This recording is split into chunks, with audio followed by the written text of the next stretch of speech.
Well, good morning, everyone, and welcome. We'll wait another minute or so. We've got media members who are coming in fast and furious here, so we want to make sure that everyone is taken care of. We've had well over 100 folks register for this, so we'll give it another minute or so. Please stand by. How do you like that radio term, huh?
Well, good morning, everyone. It's 11:02 Central Daylight Time, and we will begin. I want to welcome you and good morning on behalf of the Minnesota State High School League. It's my pleasure to welcome you to this media forum in preparation for fall state tournament events.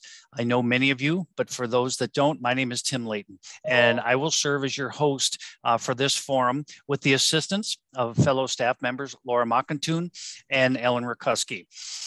They will be helping along the way. Here's a look at the media forum and the objectives that will help guide the information sharing that we will give you today. For some of you veteran reporters and media members, this could be a refresher. This could be old hat. So consider this a refresher for you. But for the new media members, we encourage you to pull out those reporter notebooks, take notes, and really listen to a lot of the information and the guidance that we'll be sharing today. So a question we ask, why is the league hosting this information forum? What is our drive? What is our purpose in doing that? The big thing is communicating the processes and the steps that you will walk through in your state tournament coverage and your journey to each of these state tournament events. Those will all be covered here. The health and safety of all involved is also going to be covered today. Guidance information that you learned today is going to be critical. That information beforehand will allow you and your staffs to plan accordingly. Now, this guidance and information is going to be a walkthrough of each of our state tournament events, and that's going to set a standard moving forward across all programs in the winter and in the spring. If you have a question along the way, this presentation is going to be in a PowerPoint format, and we will also offer the chat feature. You can send your questions in the chat to Laura Mockentune, and she is the one that will be monitoring that feature as well as navigating the technology behind the scenes for this presentation. Moving on, here's a look at today's agenda. The league is going to provide an overview in a handful of different media areas, and then as shared, we're going to do a slow walk through each of our state tournament events. Some of this information, as shared earlier, is going to be old hat for the veterans in this group, but for newer media members, this should be valued information that you learned today so that you can familiarize yourself with state tournament coverage criteria as it relates to venue and processes during that plan. So as shared, please get those reporter notebooks out and we will move onward. Next up, here's a brief look at the different stages of media coverage during the State High School League season. And this is just a refresher for you. During the regular season, coverage decisions are made at the local level. League media policies and guidelines are the tools that school administrators use in their decision making. When you move on to the section level, region secretaries and their region committees, in consultation with the Minnesota State High School League staff, they approve coverage requests. It's all about making sure that your organization and your individuals are approved through the vetting process on the front end. And at the state tournament level, the coverage requests, the media policy governance is all handled by the league staff as guided by the Minnesota State High School League's media policy manual. It's now time to introduce Laura Makantu. She's the league's director of technology, and many of you already know Laura through your service on the league's media advisory committee or listening in on other league presentations. Laura will share information on website resources that will assist you in the planning of your state coverage. Laura, welcome to this media forum. Great, thanks, Tim, and great to have a group of, we are up to 86 people joining us today. So I want to highlight and feature for you 4 different things about where you will find information on the website that will support you as we move into tournament time. We're going to look a little bit at the media page, sports and activity pages, school pages, and then also talk about rosters, schedules, and results, and give you an update on where we are at with the league. So I'm going to jump out to the State High School League website for just a minute. And I'm going to work first of all and talk about the media link that's up at the top. The media link that is up at the top is really the media link for you folks. And it should become your first stop shop for things that are media related. On this page right now, you'll find the registration for the meeting that you're currently sitting in. This is also where after the meeting, we will share out these slides so that you have access to this information. The next 3 buttons are important to you as you prepare for coverage. The first 2 work with that idea of getting it on our approved media list.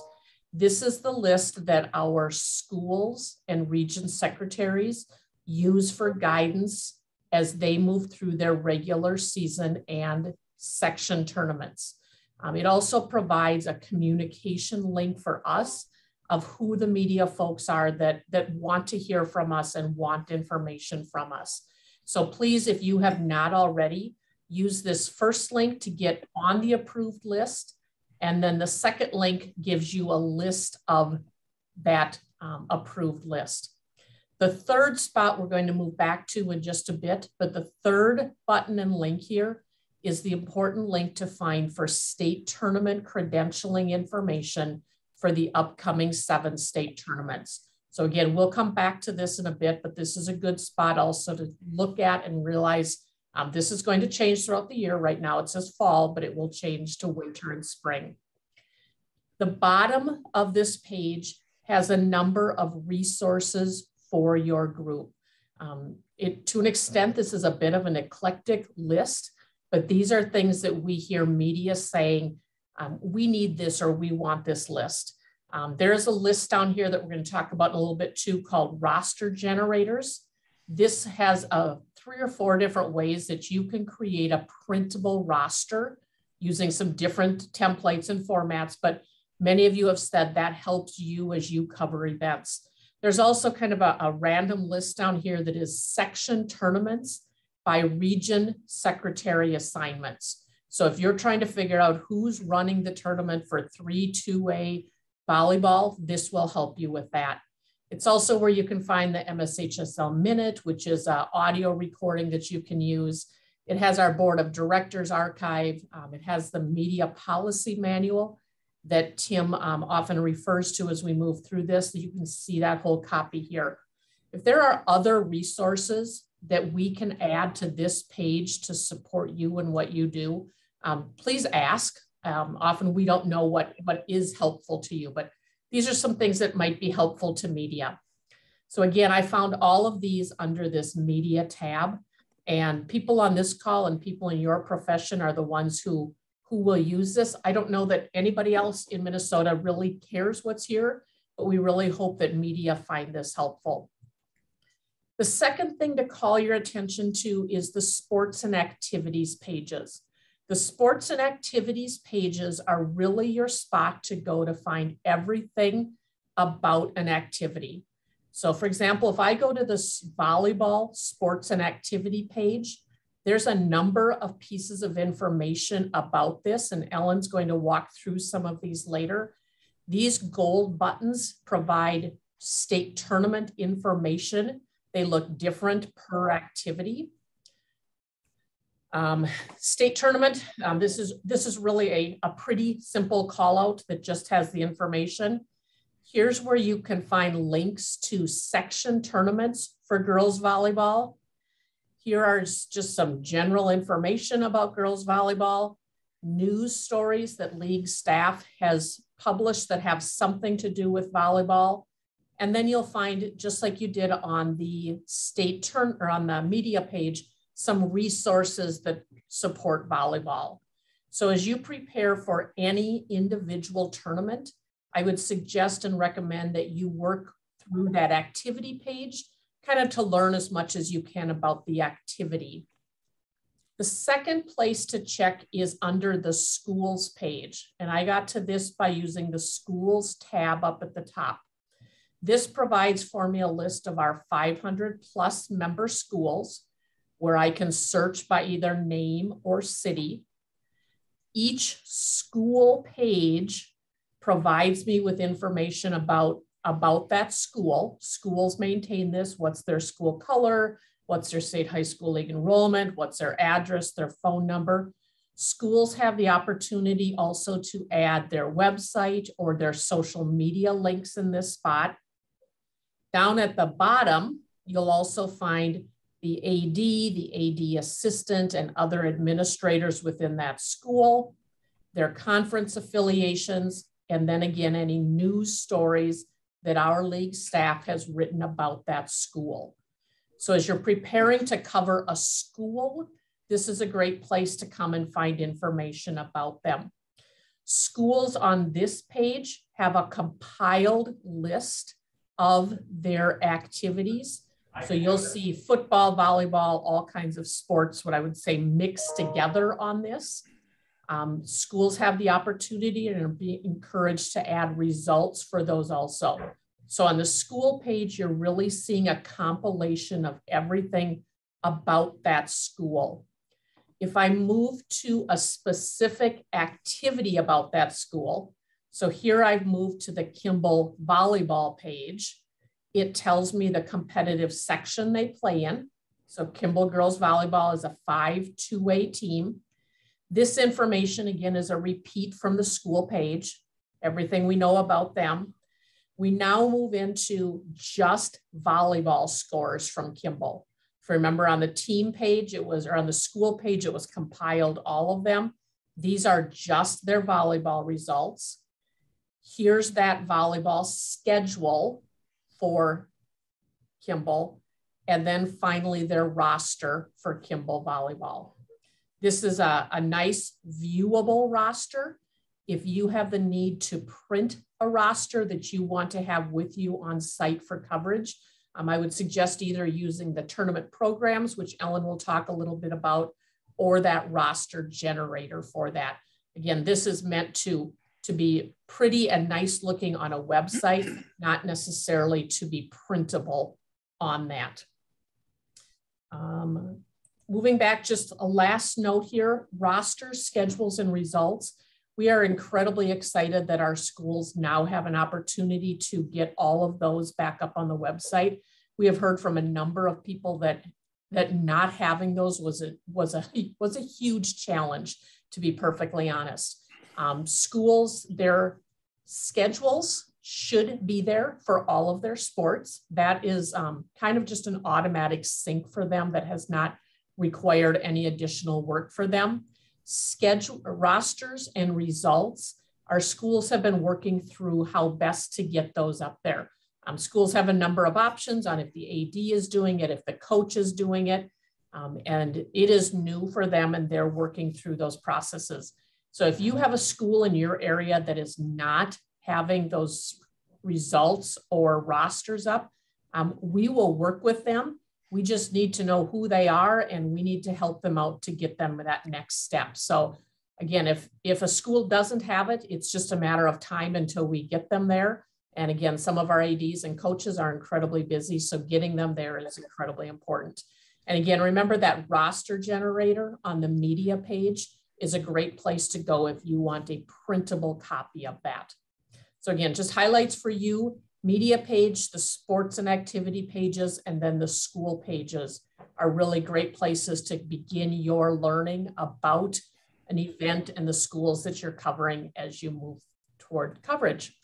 And I'm going to turn it back to Tim to talk. Oh, I'm not yet, sorry. I'm going to talk just quickly about recaps. One of the pieces that our league staff provides for state tournaments are recaps of events. Recaps are often a written story, and the frequency depends on the nature of the contest or the schedule of the contest. So for sometimes it's a recap per game, for sometimes it's a recap per day or per event. Those recaps that we write can be found in two places. One is on the news tab up at the top. You can find each of those. And secondly, they're also at the bottom of the activity page. So as we move through state tennis next week, the bottom of the tennis page that now has these 4 stories on it will quickly become filled with tennis state tournament recaps. So again, please watch for those, use that information in your coverage. You'll find those recaps under news as well as at the bottom of each activity page. With that, I'll turn back to Tim to talk a bit about media credentials. Very good. Thank you, Lauren, for that great review of all the wonderful tools that our website has. Transitioning to the Minnesota State High School League credentials, the league's media policy manual establishes qualifying criteria for a media credential, and here is a handful of that criteria. Media outlets and/or organizations that are granted a credential, they must be creating original content, which can only be generated by the access created by the granting of that official.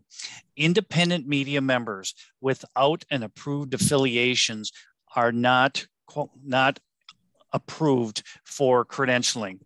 Social media-based services, scouting or recruiting services, college coaches, private club organizations, or websites that are promotional activities, they also do not qualify for a news media credentials. Credentials are not granted also to photo-only websites or to individuals posting scores and commentary. Here's another one to be aware of too: media of a personal, recruiting, or rankings nature, or whose demographic audiences are fan-based or focus primarily on one school, a handful of schools, or just individuals, they also do not qualify as a news gathering organization for the purposes of a news credential. And by approval of the Minnesota State High School League's Board of Directors, the designated team photographer program has been discontinued. And as always, media, send me an email if you have any questions on the qualifying criteria, and we will connect. On the topic of media credentials, I am going to toss it back to Laura, and she will talk about that credentials process. Great. So just as we move towards state tournament time, a reminder that we do ask you to apply for state tournament credentials for each tournament that you are covering. So I am back on that media page right now. and I'm linking to this fall state tournament coverage and credential information. This link will bring you to a page that is all about state tournament coverage. And just on a quick look right now, you'll see that tennis has a lot of information here, as does soccer. We're still building out as we go through the other ones as we move down toward the bottom. So please check this page frequently as we move through it. For each tournament, what you'll find is, first of all, some information about covering the tournament on site. Those are the things that we're going to talk about today. But a quick reference for you about, do I need a mask? Do I not need a mask? Where do I check in? Things like that you'll find here. Also over on this side is some information about covering state tournaments, whether you are on site or off site. So some of those resources that we provide for you to cover that. Underneath that, you'll find the actual application for credentials, which leads you to a fillable form for you to move through in applying for those state tournament credentials. We have fortunately been able to shorten this form quite a bit this year, as we're not under the same type of limitations as we were last year. So exciting to be able to have, I think it's about a 6-question form for you to move through as you work on that. When you do hit submit on that, you will receive an email back verifying that you have applied for that credential. That is not an approval, just simply a note that you have applied for those credentials.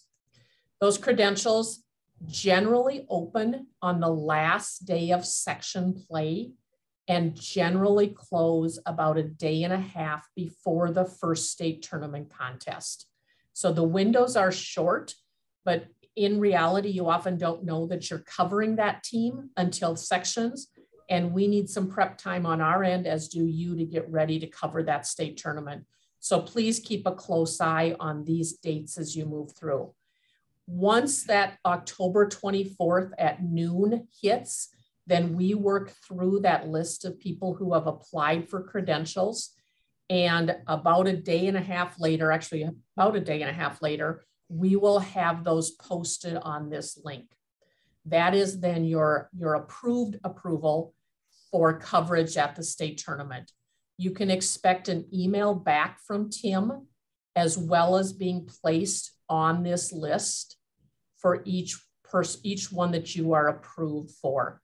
So again, just that process, there's a chunk here for each tournament. You'll find kind of those do's and don'ts and what's allowed at each tournament here, that quick look at that, some resources, and then the process is to apply for the credential. You'll get an email back stating that you've done that, and then the approved list will go here to, which is the same list that we'll have at check-in in each venue. So it's chronological right now. As tennis ends, we'll bump tennis down at the bottom. So the goal is to kind of always have the best and most current information for you up at the top. Tim, I'm going to turn it back to you and pull up the slides again here. Very good. Thank you, Laura. These next handful of slides will provide an overview of some of the media organizations that cover the State High School League events. And it's an education piece just to know for you about what some of the other media entities are doing and how they're defined by the league. We'll start with the radio. The Minnesota State High School League has a partnership with the Minnesota Broadcasters Association, which covers both radio and television markets. A reminder to the radio partners that it is important to contact site administration to ensure the proper seating accommodations can be arranged. Please don't just show up. Please do your due diligence and contact the proper site administrator to let them know you are on the way. As part of the radio partnership agreement, stations are permitted to implement live audio-only streaming during postseason events. Moving on to the Minnesota Community Media Systems. The Minnesota Community Media Systems are also a broadcast partner with the league, and they are the school districts that they represent. They are the designated media organization that supplies news, information, and activities coverage, which includes, of course, the league events. If you are a Minnesota Community Media System and you want to cover a section tournament event, please make sure that that designation letter is submitted to the league. Most of them are received by the league at this time, but if you are planning coverage of event, that is one key piece to make sure that designation letter is in possession by the league here. If you're not registered with the league, a rights fee may apply. Moving on to streaming. Streaming, as we know, is around us and very, very prevalent in the coverage of high school league events. Streaming, whether it's live or delayed, has become a major part of the media coverage in recent years. If you intend to stream, make sure all of the qualifying criteria are met. At the section level, send a request at the same time, concurrently, to the region secretary and the league. Approval is required by both entities in order for you to be able to stream in the postseason at the section level. Moving on to School Space Media. School Space Media is the preferred streaming partner of the Minnesota State High School League. Here's a lineup of their coverage for the fall state tournament events. You can see their coverage is broad and they do a really, really nice job. Streaming is available for purchase and may provide an alternative to travel expenses and time for media members. Moving on to our league contracted photographers. During state tournament events, you will see a photographer wearing a blue vest as indicated in these two images. These are worn by the league contracted photographers. They are present on championship day of the league state tournaments and the state meets. These photographers are permitted greater access. They are more than just game photographers. The league contracts them to be photojournalists, to share the stories of the member schools. The photos from the league contracted photographers are posted on the website that is listed here at smugmug.com. These photo galleries have been a terrific resource for media members too. If you are unable to attend an event or missed a shot during a game or awards, consult that website and you may find the image that you need. Moving on to COVID. That's a question that we all are wondering about. And here's the general COVID guidance. Here are the three guidelines that should navigate your coverage. But really, the biggest one here is at the bottom, and that's bring a mask. You likely will need it at every state tournament event this fall. The league contracts with venues that are run by other organizations and have indoor restrictions in place. So bring a mask, know the requirements of where you are at a particular venue, and have that mask handy because it likely will be needed. One more additional note before we begin our walk through the state tournament events. There's no distribution of paper at our state tournament events. We have been paperless now, making that move for the last handful of years. All of the information and resources that you need will be available electronically. And please plan ahead when it comes to meals and hydrating yourself when you are on the prep sports beat. Concessions are still to be determined, and most venues will be cashless and will only accept credit cards. Now is when we move on to do our walk through the individual state tournament events. Each of these events will have a handful of slides that will describe dates, information, and locations where media are allowed to do their work, be it photo locations or in-person media zones.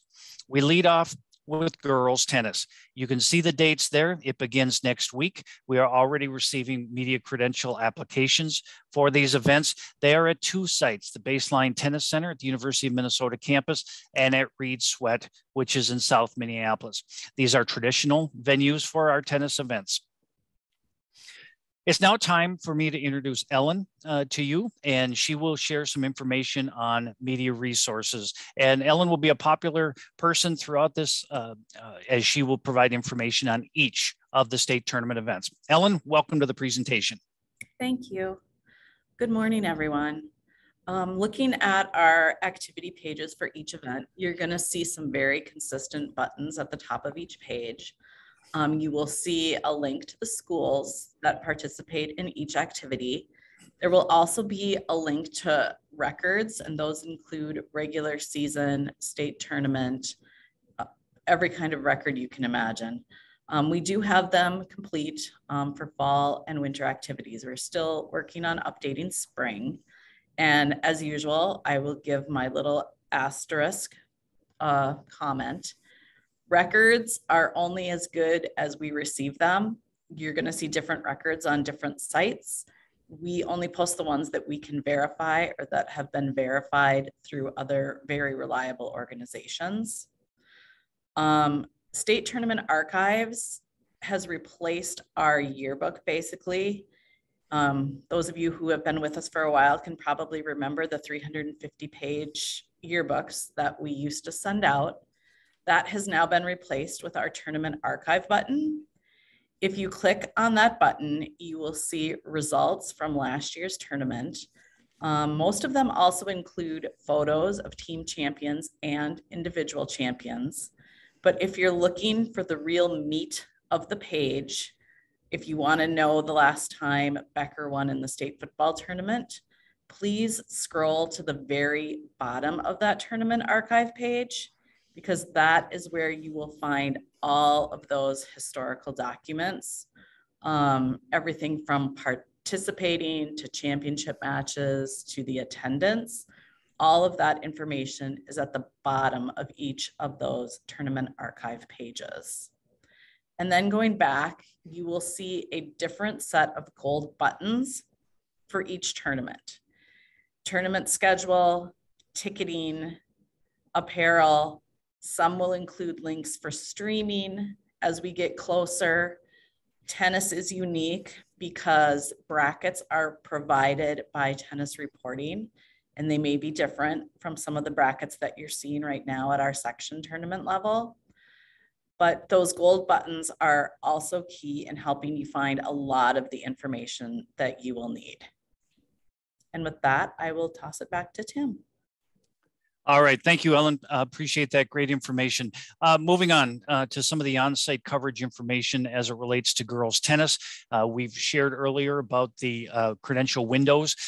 They are currently open right now, and that will close on Sunday at noon. We will be able to post a list about up to 24 hours after, and then you will also be getting a email confirmation as well. So two places you can check. You can check your email, or you can check on the activity site to make sure that you are indeed approved and ready to go. And that'll be a common theme throughout all of the state tournament events. On site, we ask you to check in at the tournament headquarters. There will be an approved media list there.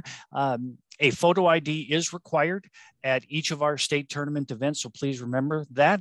At girls tennis, a visible credential will not be issued, but we still want you to make sure that you check in so that we know that you're on site.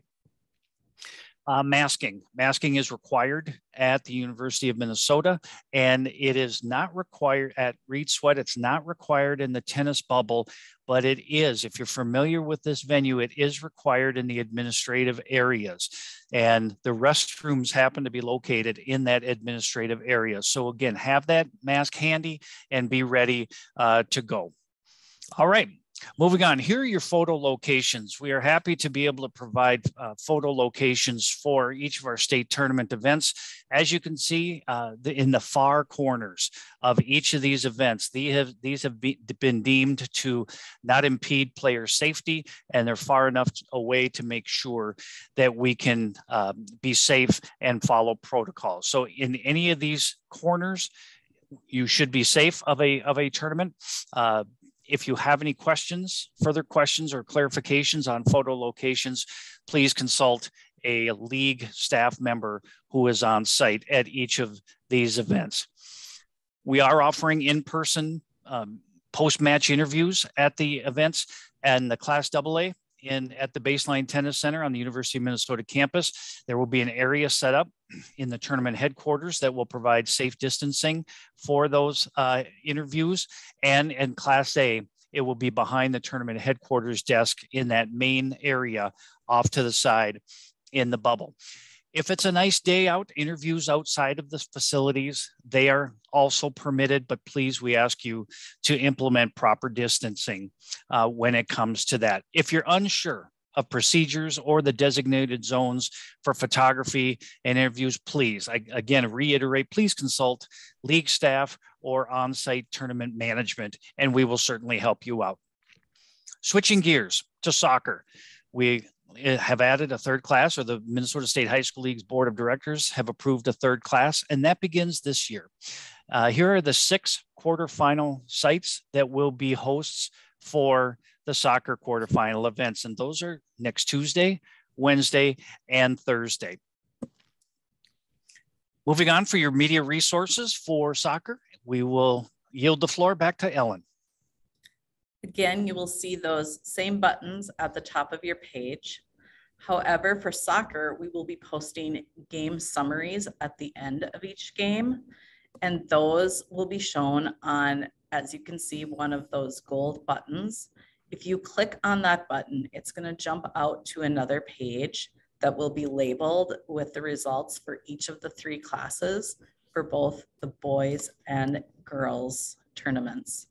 And again, you will also see streaming information as we get closer and a link to that state tournament program. All right. Thank you, Ellen. Appreciate that. Here's some more coverage information. The Credential for soccer, they're starting to roll in. We had many section finals last night, and please observe noon on Saturday is your deadline for that. And then we will get a posted list by noon on Sunday at the 24th.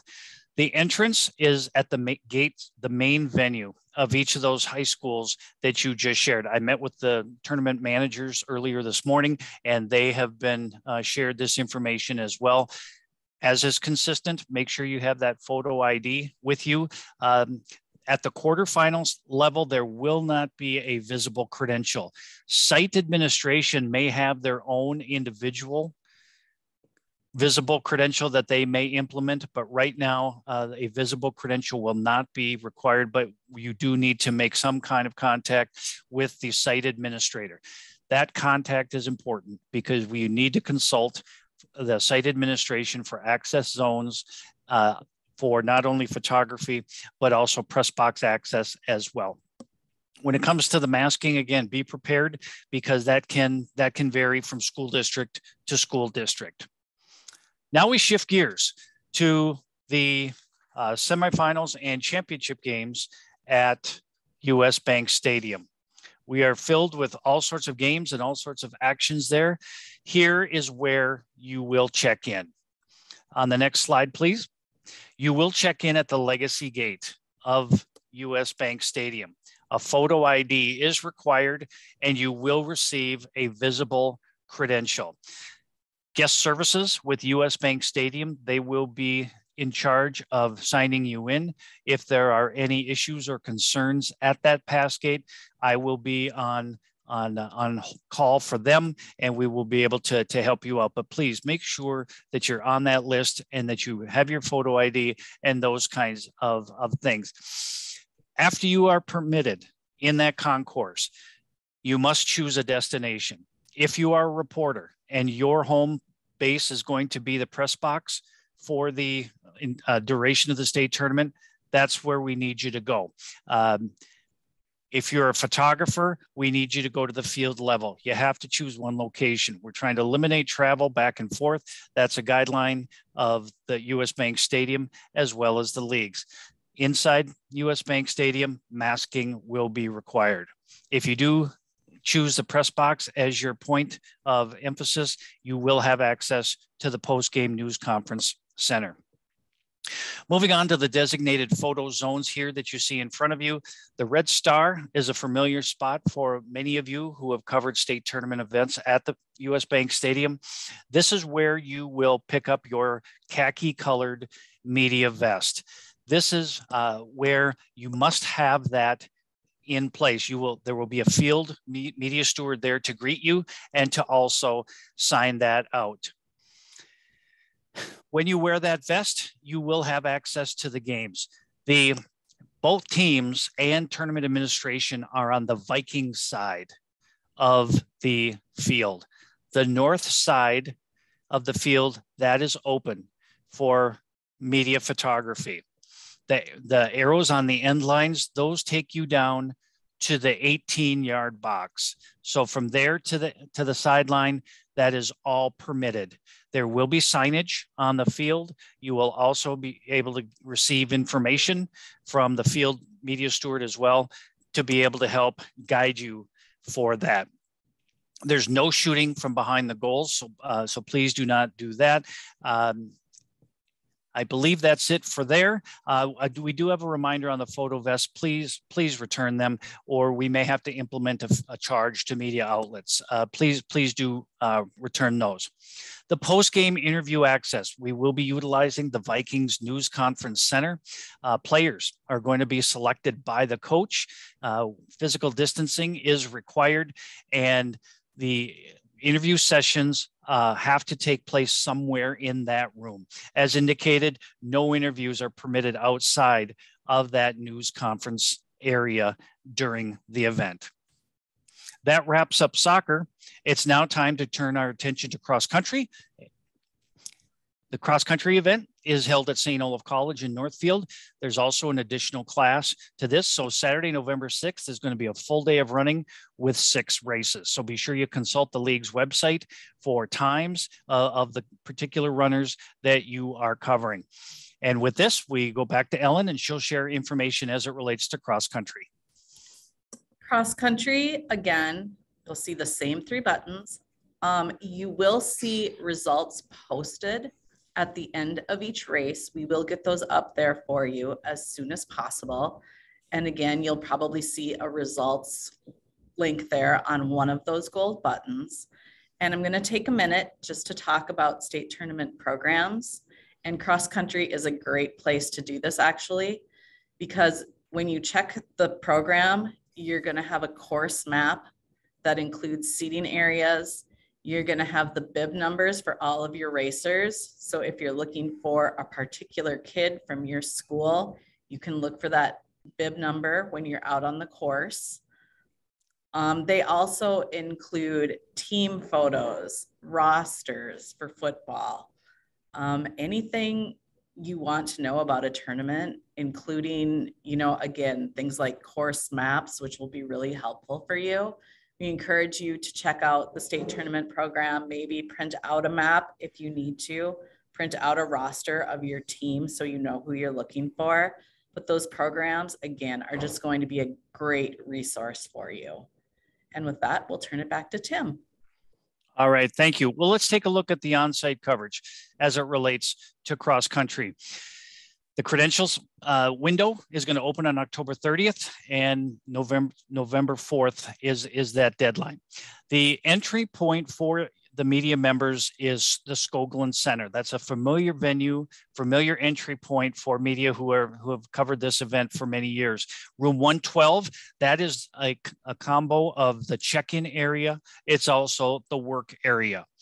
Photo ID is required, and you will be issued a visible armband that will be allowed, will be that visible credential to be used out on the course and to get you around.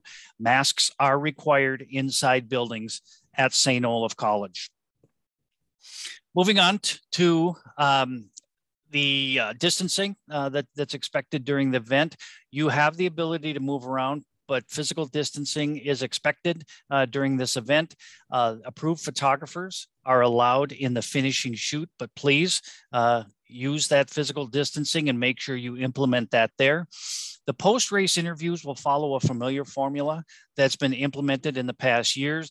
The top 3 finishers of each of these 6 races will be available for in-person interviews in the shoot area. Physical distancing will be implemented there by tournament administration. If you have a participant, a team, a runner that you're covering that isn't a part of the top 3 finishers, You are welcome to interview them elsewhere in the vicinity, but we ask you to please implement those important safety protocols. On the next slide, we show you a map of the course. You'll see the Skoglund Athletic Center there is about in the middle of the course. It's where Laura has the cursor encircling. The only way that you can navigate your way from that media workroom to the course area is to go outside around the Tostrud Center.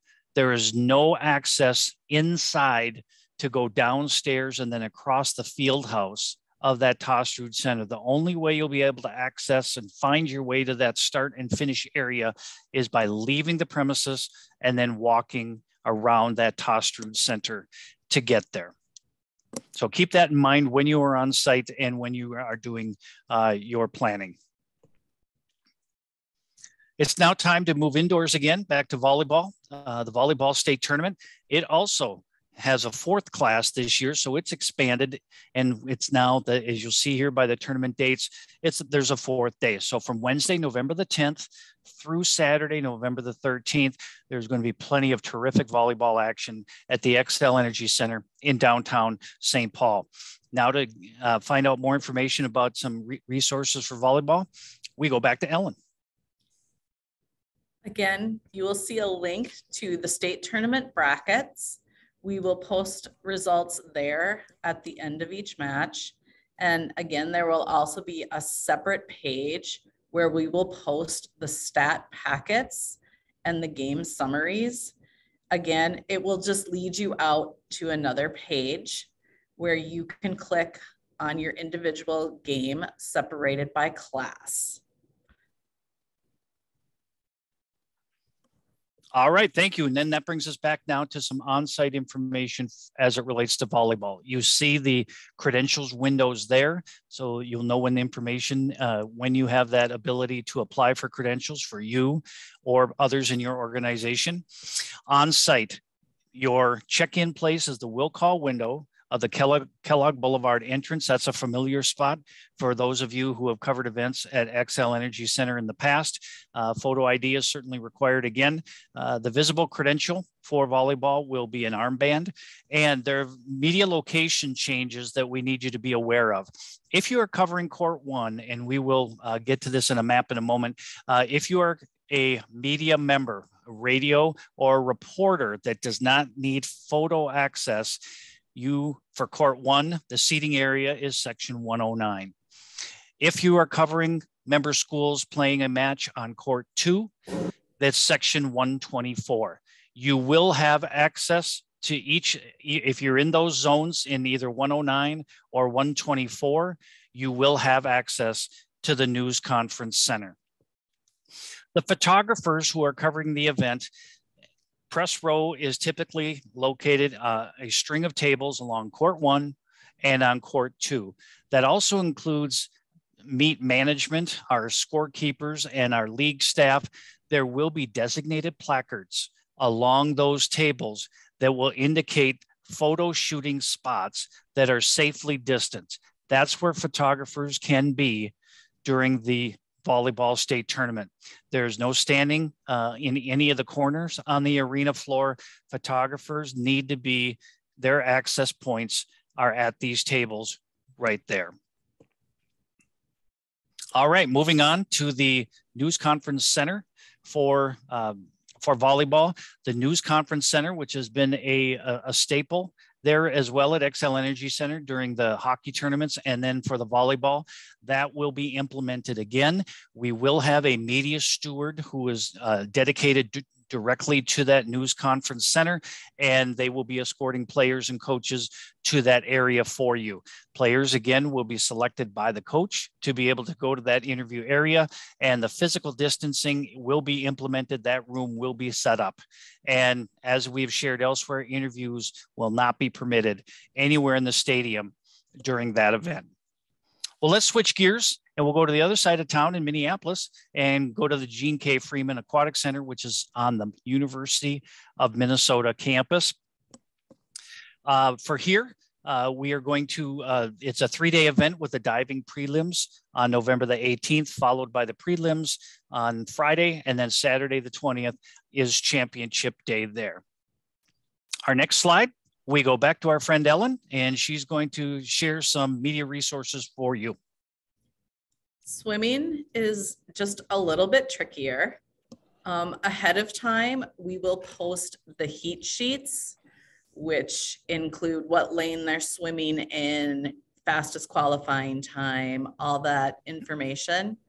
Once the state tournament program is completed, we will take the heat sheets down and replace it with the state tournament program because it includes the same information. And again, you'll be able to see what lane your swimmer is in, what time they're swimming. I think we also include state records in that state tournament program as well. Results will be posted at the end of each session. We do not have live scoring for this event, but we will get the results posted as soon as we can at the end of each session. So at the end, there should be 6 files posted all together for swimming, and we'll do the best we can there. And we'll give it back to Tim. All right, thank you. Here's what you need to know for your on-site coverage of girls swimming and diving. Here's your media credential window again, and jot these down, or they will be listed on the website as well. A key thing to note here, the check-in is not on the University Avenue entrance as it's been in the past. The entrance for media is on the south side. You will be greeted there by a University of Minnesota guest services representative, and they will be handling your credential piece. As has been consistent through all state tournament events, a photo ID is required, and you will be given a media wristband at this one. The thinking there is because it's so warm and humid in there that we see a lot of short sleeves at this event by media members. So the wristband will be implemented here as a identifier for media members. And the masking, it is indeed required in the University of Minnesota Event Center. So please have those masks ready to go. It's now time to share the designated media zones for girls swimming and diving. As many of you know who cover this event, it is incredibly congested on the pool deck floor. And we have made some provisions to make this work to provide access for you. Leading off with photography zone. As you can see, the arrow in front of the head table, the shorter one there, this is where you are permitted to be at the beginning of a race. You are not allowed behind the starting blocks prior to the start of a race. Once the gun goes off to begin that race, a photographer may move into position behind those starting blocks to capture images of the finish. You need to make sure you're a safe distance away. You must make sure you're not impeding any judges and, of course, not impeding any of the participants. If you want to get the finish at that original location in front of the head table, you are certainly welcome to stay in that area as well. The 2 red stars on this slide indicate areas that will be permitted for in-person interviewing. But as shared before, and this can't be stressed enough, folks, that it is incredibly congested. You need to really take heed into making sure you're safe and making sure the proper distancing is required. These are the 2 areas where you can do it. The bottom star is right in the area where the events are staged. During a relay, it gets incredibly congested in there. What we're asking for, you can have in-person access. We're asking you though, however, to please be swift with these interviews. We're asking to make them quick so that the participants can get on to their training, maybe for another race, but either of those 2 sections will be available. If you need to work on site, there's a dry classroom as indicated by the big red triangle. There is room there to be able to do any of your work, and you can work there, and it is safely distanced there. Any questions or concerns there, you can direct to any league tournament staff that is on site if you have any questions or concerns. All right, moving on. We now move over to Stillwater High School on the east side of the metro, where Stillwater High School is a traditional venue for the adapted soccer state tournament. We have 2 days of state tournament coverage there. And next we move on to, this is our friend Ellen again. Ellen, any additional information here on adapted soccer? On adapted soccer, much like traditional soccer, we will be putting together game summaries in a Google Doc after each game. And there will be a gold button there that says results. And if you need to go in and see who scored which goals for your team, again, you can click on the results button and it will take you to an individual game summary for each game. Moving back to Tim. Great, thank you. On-site coverage for adapted soccer. You'll see the credential window there and when it'll be posted. It's key to note here, at Stillwater High School, there are 2 ways to enter where the arena is held, where the courts are going for adapted soccer. There's the athletics entrance, which is a school front building, or that's the Pony Activity Center, which is on the other. You can enter either one, and there will be an approved media list on each of those. Don't forget that photo ID. There will not be a visible credential that will be issued for this one. For your photo and reporter access, please see our media steward on site. It's Mary Claire Couillard. She is a veteran media steward for the league, and she will be able to assist you there. At this point in time, Stillwater High School does not have a masking mandate, but please be aware if there are changes in that requirement so that you are aware of that. Moving on, football. This is our last activity to cover. Football, the quarterfinals are going to be held in various spots around the metro and in greater Minnesota, and that will take place over a 3-day period from November 11th to the 13th.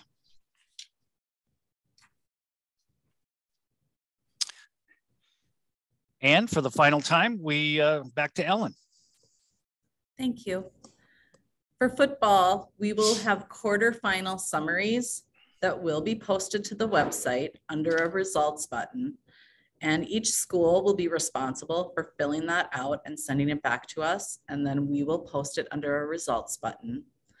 And then once you get to semifinals and prep bowl, we will also be posting stat packets at the end of each individual game. And again, you can click on the results link and it will take you to another page where each game will be labeled and you can get your results there.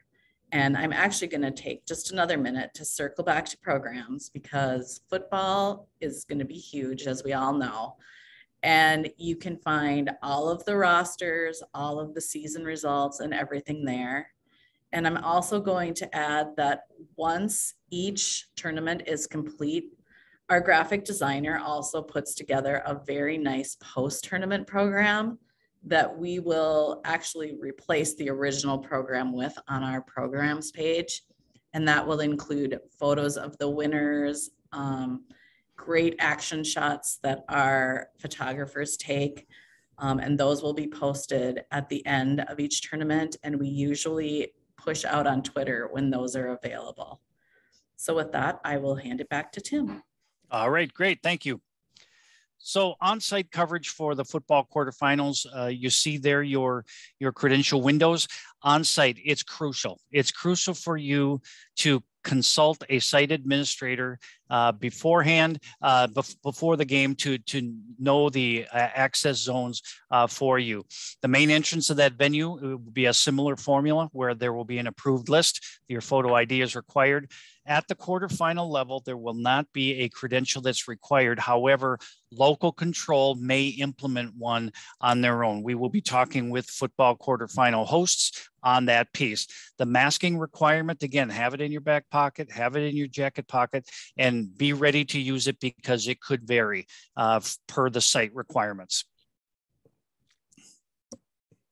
Moving on to Now we move to the final event of football, and that's the semifinals and the prep bowl. You see two sets of dates there, the 3 days of semifinals, the 18th to the 20th. And then of course the crescendo to the fall state tournament season is the 2 days of prep bowl championship games at US Bank Stadium. This is your coverage information for the football semifinals. Again, it's crucial for you when you check in at the Legacy Gate. You need to follow the signage. You need to be able to, instead of gravitating to the left to go to the open part of the bowl, you need to stick to the right. Take a right turn to head towards either the field level or the press box level. At the state or at the semifinals and the prep bowl, an armband will be your identifier. And if you are on the field as a photographer, you will have a league issued vest for the photographers. Now, when you're in the press box, you do have access to the news conference center. If you're a photographer at the field level, there is a photo workroom for you at the arena level, and you also have access to that news conference center, the photographers as well. And if you're a dual photographer and a reporter, that allows you access to do that.